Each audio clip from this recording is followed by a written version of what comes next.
నమస్తే. Welcome to Andhraprabha. నేను Pawan.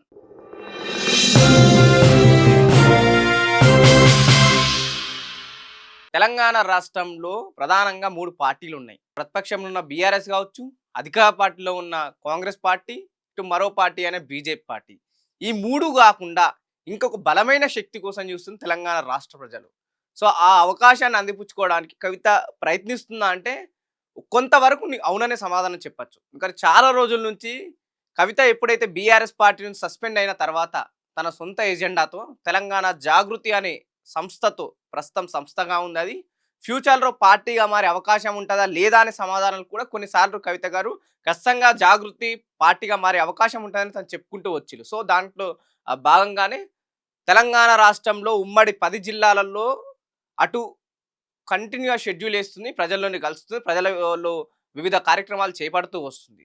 So, గతంలో బీఆర్ఎస్ పార్టీలో ఉంటూ బీఆర్ఎస్ పార్టీకి వ్యతిరేకంగా కార్యకలాపాలకు పాల్పడ్డప్పుడు దానికి సంబంధించిన బీఆర్ఎస్ పార్టీ అధ్యక్షుడు కేసీఆర్ గారు, క్రమశిక్షణ కమిటీగా ఉన్న అటు సోమ భరత్ గారు, అలాగే ఏదైతే తక్కెలపల్లి రవీందర్ గారు కవిత గారిని సస్పెండ్ చేయడం జరిగింది. దాంతో పరిణామాలు ఇంకా పీక్ స్టేజ్‌లోకెళ్ళాయి.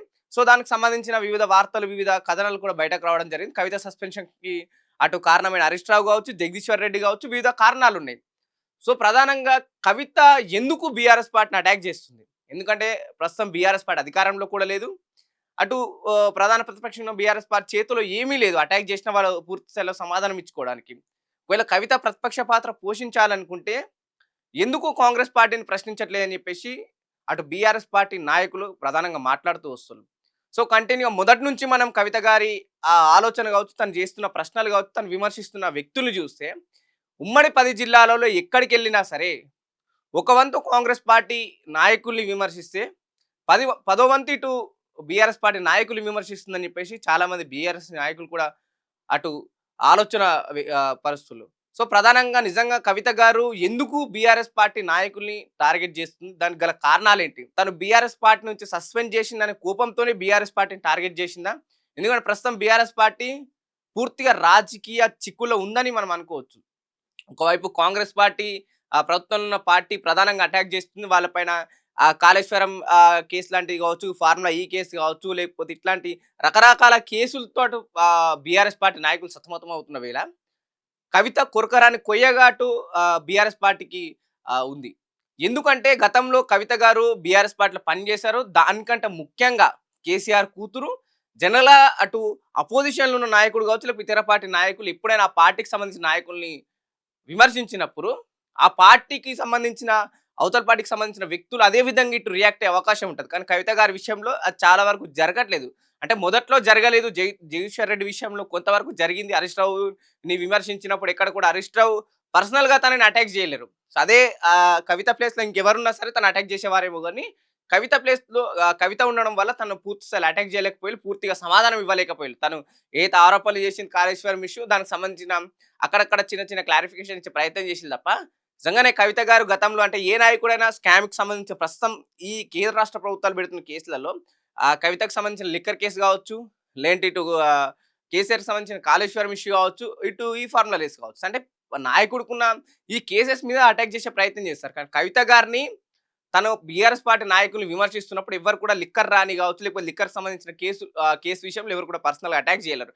కానీ ప్రస్తుతం కవిత ఆ లైన్ దాటుతున్న నేపథ్యంలో జాగృతి ఏదైతే ఆ సంస్థతో ముందుకెళ్తుంది. ఆ లైన్ దాటుతుంది. ఎక్కడికెళ్ళినా బీఆర్ఎస్ పార్టీ నాయకుల్ని బలంగా విమర్శిస్తుంది. పర్సనల్ అటాక్ చేస్తుందనే నేపథ్యంలో అటు బీఆర్ఎస్ పార్టీ నాయకులకు కూడా పూర్తి స్థాయిలో ఆదేశాలు వచ్చినాయని చెప్పేసి చాలా వరకు వార్తలు బయటకొచ్చాయి. సో, దాంట్లో భాగంగానే మొన్న అయితే కుత్బుల్లాపూర్ కేపీ వివేకానంద మీద ఆరోపణలు చేసింది. అదేవిధంగా కేపీ వివేకానంద గారు పూర్తి స్థాయిలో ఇటు కౌంటర్ ఇవ్వడం జరిగింది. అలాగే మాజీ వ్యవసాయ శాఖ మంత్రి అయిన సింగిరెడ్డి నిరంజన్ రెడ్డి గారి పైన పూర్తిగా బలమైన ఆరోపణలు చేసింది. భూములు దోచుకున్నారు. ఇక్కడ ఒక్క చుక్క నీరు తీసుకురాలని చెప్పేసి తన కాన్స్టిట్యూన్సీకి సంబంధించిన విషయంలో తను కవిత ఆరోపణలు చేయడం వల్ల అటు సింగిరెడ్డి నిరంజన్ రెడ్డి డైరెక్ట్‌గా అటు ఏదైతే నేను ఆ నీళ్లను దోచుకుంటే మీరు లిక్కర్ కేసులో జైలుకెళ్ళి మా పార్టీ ప్రతిష్టను దెబ్బతీసిండ్రనే ఆ నేపథ్యంలో బలంగా కవిత గారు కౌంటర్ ఇవ్వడం జరిగింది. దానికి సోషల్ మీడియాలో కావచ్చు, వివిధ రకాలుగా అటు ట్రోల్స్ కావచ్చు, మిగతా పోస్టులు జరగడం జరిగింది. దానికి అదే విధంగా కవితకు సంబంధించిన అనుచరులు కౌంటర్ ఇవ్వడం జరిగింది. సో, నిన్న ఏదైతే జరిగిన మాధవరం కృష్ణారావు ఎమ్మెల్యే, కూకట్పల్లి ఎమ్మెల్యేగా ఉన్న మాధవరం కృష్ణారావు పైన కూడా అటు భూదందాలకు పాల్పడ్డారు, భూ కబ్జాలు చేశారని చెప్పేసి కవిత అక్కడికి నిన్న సందర్శించినప్పుడు ఎమ్మెల్యే అయిన మాధవరం కృష్ణారావు పైన ఆరోపణలు చేయడం జరిగింది. ఈరోజు మాధవరం కృష్ణారావు ఏం మాట్లాడిన వ్యాఖ్యలు మనం చూపెట్టే ప్రయత్నం చేస్తాం. ఓపిక పడుతున్నాను, నువ్వు నాయనకు వచ్చినావు, అబుద్ధి చెప్పిపో. అసలు నీకు ఏం హక్కు ఉందని తెలంగాణ తిరగడానికి? నీకు ఏం హక్కు ఉంది అడగడానికి? ఒక దేశానికి తాకట్టు పెట్టావు సెంటర్లో ఢిల్లీలో. అక్కడ ఉన్న కేజ్రీవాల్ అంటే ఆయన కొంత మంచి పేరుంటే ఆయన నాశనం చేశావు. ఇప్పుడు కేసీఆర్ని కేటీఆర్ని నాశనం చేసే ప్రయత్నం చేస్తున్నావు.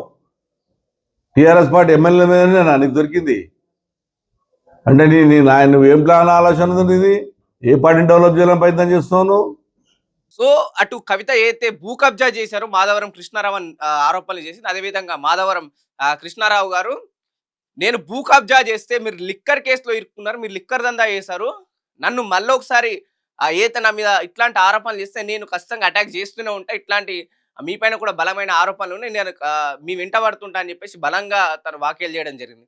నిజంగా అటు బీఆర్ఎస్ పార్టీ కూడా సహనం కోల్పోయిందంటారా? ఎందుకంటే గతంలో ఎక్కడ కూడా నాయకులు కవిత విషయంలో చాలా మంది మాట్లాడలేకపోయారు, అవాయిడ్ చేసే ప్రయత్నం చేసి. ఎప్పుడైతే కవిత అటు ఆ లిక్కర్ స్కామ్ లో జైలుకి వెళ్ళి వచ్చిన తర్వాత చాలా మంది కవిత గారి విషయంలో మాట్లాడలేకపోయారు.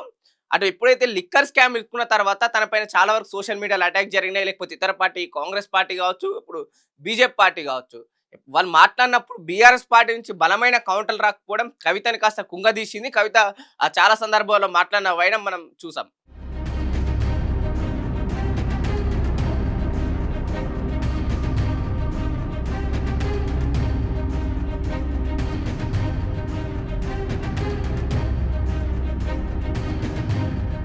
నా పైన ఇన్ని ట్రోల్స్ వచ్చినప్పుడు, నా పైన ఇంతమంది మాట్లాడుతున్నప్పుడు మా పార్టీ నుంచి ఎవరు బలంగా మాట్లాడలేరని చెప్పేసి కూడా కవిత గారు చాలా సందర్భాల్లో ఈ విషయాన్ని ప్రస్తావించారు. సో నిజంగా అప్పుడు ప్రస్తావించే వాళ్ళు ప్రస్తుతం అయితే కవిత బలంగా బీఆర్ఎస్ పార్టీ నాయకులపైన అటాక్ చేస్తుంది. సో ఇప్పుడు కూడా మాకు పార్టీయే ముఖ్యం, అక్కడ ఉంది కేసీఆర్ కూతురైనా సరే ఇంకెవరైనా సరే, మేము ఖచ్చితంగా మా పార్టీ పైన విమర్శిస్తే, మమ్మల్ని విమర్శిస్తే మేము ఖచ్చితంగా ఎవరున్నా సరే మేము అటాక్ చేస్తూనే ఉంటామని చెప్పేసి చాలా మంది బీఆర్ఎస్ పార్టీ నాయకులు స్టేట్మెంట్ పాస్ చేయడం జరిగింది. సో చూడాలి కవిత గారు మరో పార్టీ ఇక్కడ రూపుదిద్దుకోపోతున్నా అంటే నిజంగానే తిను చేస్తున్న కార్యక్రమాలు కావచ్చు, కవిత గారు చేస్తున్న ఆ ప్రోగ్రామ్స్ కావచ్చు, ఒకవైపు అదే అనిపిస్తుంది. సో చూద్దాం, ఒకవేళ తెలంగాణ రాష్ట్రంలో కొత్త పార్టీ వచ్చే అవకాశం ఉందంటే, సో వచ్చేటట్టే ఉంది అంటే చాలా పార్టీలు వచ్చినాయిపోయినాయి, అంత బలంగా కూడా ఎవరు పనిచేస్తలేరు. రీసెంట్గా తీర్మానం మల్లన్న పార్టీ పెట్టినప్పుడు కూడా సో ఇది బలమైన పార్టీగా నిలుస్తుంది అనుకున్నారు, కానీ ఇక్కడ కూడా పార్టీ స్థాపించిండు. సో అక్కడ నుంచి మళ్ళీ తన సొంత కార్యక్రమాలతో తను బిజీ అయిపోయిండు. కానీ కవిత మాత్రం పార్టీ స్థాపించకుండానే ఏదైతే తెలంగాణ జాగృతి పేరుతో ఇంకా ముందుకెళ్తుంది. సో ఫ్యూచర్లో ఖచ్చితంగా కవిత తెలంగాణ జాగృతి పార్టీ ఏదైతే తీసుకెళ్తారా లేదా అనే సమాధానం కూడా మీరు కామెంట్లో చెప్పగలరు.